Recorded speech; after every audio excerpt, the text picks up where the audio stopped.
Now, Iran is expanding its defense capabilities. The Iranian Supreme Leader Ayatollah Ali Khamenei has reportedly lifted all restrictions on Tehran's missile range. Now, this move signals a potential major shift to Tehran's defense posturing after the US and Israel conducted bombings on Iranian nuclear facilities in the month of June. While Ayatollah Ali Khamenei had previously capped the missile range to about 2,200 kilometers, which was sufficient to strike Israel, he's now removed any such limitation on the range that the Iranian missiles can have. Amidst a flurry of US sanctions that have been imposed on Iran, the Islamic Republic maintains that it is prepared to negotiate its nuclear program, but it will not hold any talks about its missiles.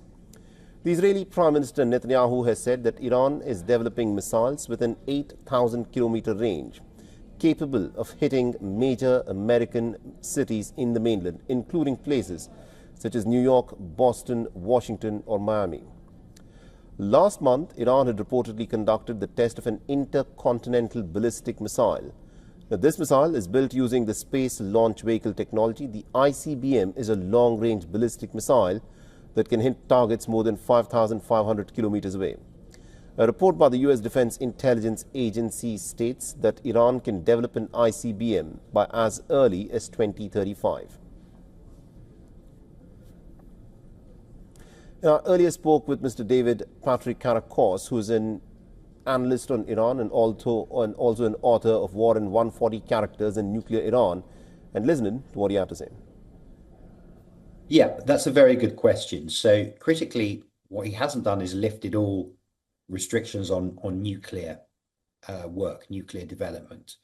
Ballistic missiles have always been a very important locus of messaging and symbolism for the Islamic Republic.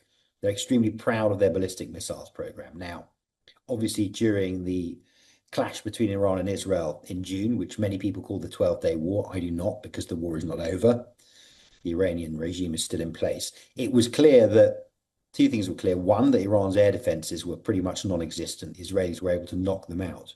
But what was also clear, especially to me, who was in Israel at the time, covering the war, was that its ballistic missiles, while many of them were intercepted by David Sling and Iron Dome and the other Israeli anti-missile systems, many of those ballistic missiles did get through. Israel is a country that is used to facing decades of missiles from Hamas, from Hezbollah, but these Iranian ballistic missiles were of a different order. Some got through and they did damage. So I think this is very much about messaging and symbolism.